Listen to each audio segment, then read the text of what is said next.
मेरा पति विदेश में है, मैं आपके साथ सोना चाहती हूँ। क्या कुछ कह रहे हो क्या? अरे नहीं नहीं कुछ नहीं, वो मैं कह रहा था आप अंगूर ले लो। चलो ठीक है, मैं ले लेती हूँ। अंकल लो ये आप एक काम करो, अंगूर तो मैं ले लूंगा, आपकी ड्यूटी जाना है ना, आप चली जाओ। और घर है ही कतेक दूर, मैं निकल जाऊंगा, आप क्यों देर कर रहे हो? अंगूर लेना, मैं अंगूर लेकर चला जाऊंगा। चलो ठीक है, ऐसा कर लो, आप ये अंगूर और ये अमरूद ले लेना। ठीक है, मैं चलती हूँ। ठीक है चलो ठीक है। ए लड़की, क्या लिख रखा? मेरा पति विदेश में है और मैं आपके साथ एक रात सोना चाहती हूँ। हाँ साहब, मेरा पति विदेश रहता है, कभी साल में कभी 2 साल में, इस तरह आता है। मैं आपके साथ एक रात बिताना चाहती हूँ।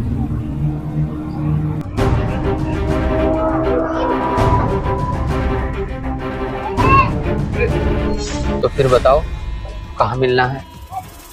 शाम को रात 9 बजे प्लाजा होटल में रूम नंबर 203 में आ जाना। मैं आपका वही इंतजार करूंगी।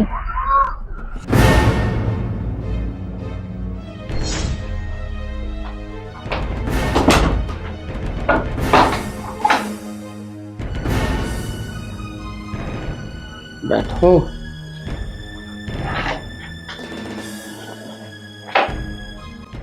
अरे क्या हो गया, ऐसे शर्मा क्यों रहे हो? क्या मैं तुम्हें अच्छी नहीं लगी? बताओ तो सही कुछ। अरे यार देखो, मेरे पास पैसों की कमी नहीं है, मेरा पति विदेश रहता है और वो मुझे टाइम नहीं दे पाता।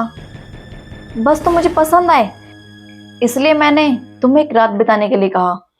और बात ये नहीं है कि मैं बॉयफ्रेंड नहीं बना सकती, बॉयफ्रेंड बना सकती हूँ, पर मैं नहीं चाहती कि मैं अपनी फैमिली में बदनाम हो जाऊँ। यार देखो, बदनामी से लगता है मुझे डर, इसलिए मैंने तुमसे कहा। और सुनो मेरी बात, ध्यान से सुनना। ये रात बीतने के बाद ना ही सुबह के टाइम तुम मुझे जानते हो और ना ही मैं तुम्हें जानती हूँ। तुम्हारा रास्ता अलग और मेरा रास्ता अलग। तुम कैसे चुप बैठे हो? कुछ अपने बारे में बताओ, मैं भी तुम्हारे बारे में जानूं। कहीं ऐसा तो नहीं कि मैंने तुम्हें यहाँ बुलाकर गलती कर दी हो और बाद में मुझे ही पछताना पड़े। कैसी बात करती हो मैडम? ऐसा कौन बेवकूफ होगा जो तुम्हारे साथ ना रहना चाहे? और एक बात और, तुम्हें मेरे साथ रहना बहुत अच्छा लगता है, क्योंकि जिस काम के लिए मैं यहाँ आया हूँ उस काम में मैं बहुत एक्सपर्ट हूँ। क्योंकि मेरी 10-12 गर्लफ्रेंड है और मैं कभी किसी के साथ और कभी किसी के साथ टाइम स्पेंड करता रहता हूँ। और ये तो मेरे लिए प्लस पॉइंट है कि तुमने ही मुझे प्रपोज किया। नहीं तो मैं तो लड़कियों के पीछे पागल हूँ, मैं ढूंढता फिरता हूँ उन्हें और वो मुझसे भागती है।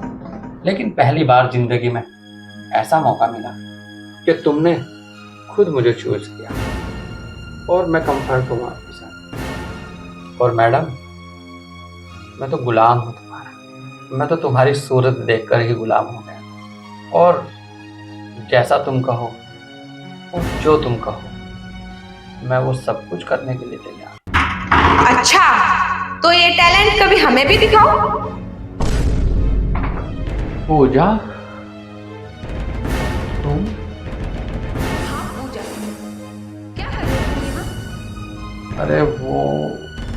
अरे पूजा, ये कौन है? मैं नहीं जानता इसको, मुझे नहीं पता। मैं तो किसी काम से आया था यहाँ, तो मुझे नहीं पता ये कौन है और मैं नहीं जानता इसको। मैं पूछ रही हूँ कर क्या रहे हो जब तुम इसे जानते नहीं हो? एक होटल में एक अकेली लड़की के साथ क्या कर रहे हो तुम? मौज मस्ती करने के लिए तुम्हारे पास पैसे हैं, है ना?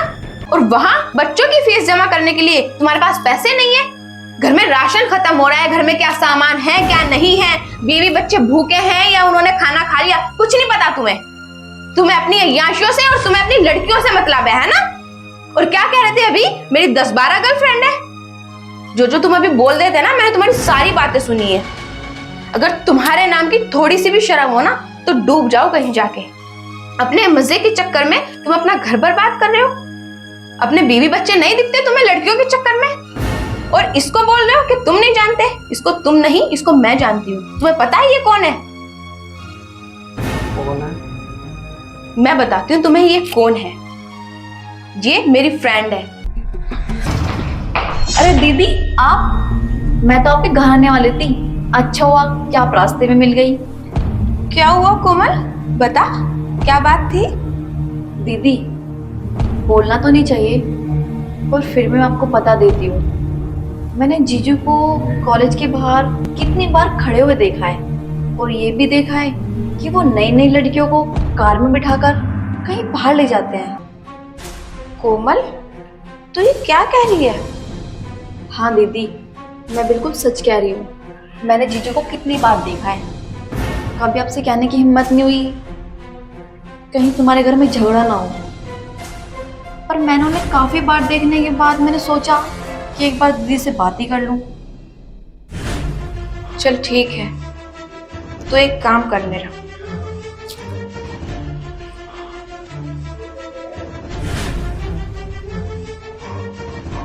ठीक है दीदी। ओके। आज ही सुबह इसने मुझे ये बातें बताई कि तुम्हारे पति लड़कियों के साथ अय्याशियां करते फिर रहे हैं। तुम्हें आगे पीछे का कुछ दिखाई नहीं देता? अरे अगर तुम अय्याशियां कर रहे हो चलो ठीक है, लेकिन तुम अपने बीवी बच्चों का तो ध्यान रखो। उनको तो देखो वे कितनी परेशानी में है। या तुम्हें अपनी मौज मस्तियों से मतलब है? 4 दिन से हम कोटे के चावल बना के खा रहे हैं, घर में तवा तक नहीं है। तुम अपने बीवी बच्चों का ध्यान नहीं है? चिराग जीजू, तुम्हें थोड़ी शर्म आनी चाहिए।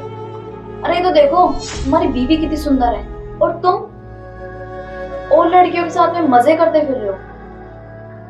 पूजा, माफ कर दो मुझे। मैं अपनी गलती पर बहुत शर्मिंदा हूँ, और आपने तो आज मेरी आंखें ही खोल दी। और मैं आपसे भी हाथ जोड़कर माफी मांगता हूँ। आपने मेरा घर उजड़ने से बचा लिया कि आपने अपनी दीदी के साथ मिलकर यह प्लान बनाया। अगर धरती फट जाए और मैं उसमें समा जाऊं तो वो भी कम है। मैं खुद अपनी नजरों में गिर गया। लेकिन पूजा, मैं हाथ जोड़ता हूं, आज के बाद ऐसी कोई शिकायत नहीं।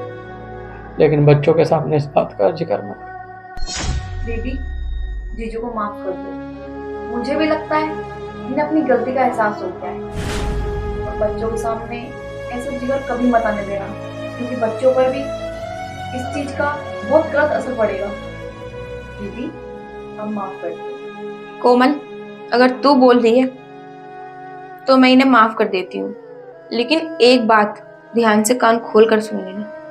अगर दोबारा मुझे शिकायत का मौका मिला ना, तो मैं तुम्हें कभी माफ नहीं करूंगी।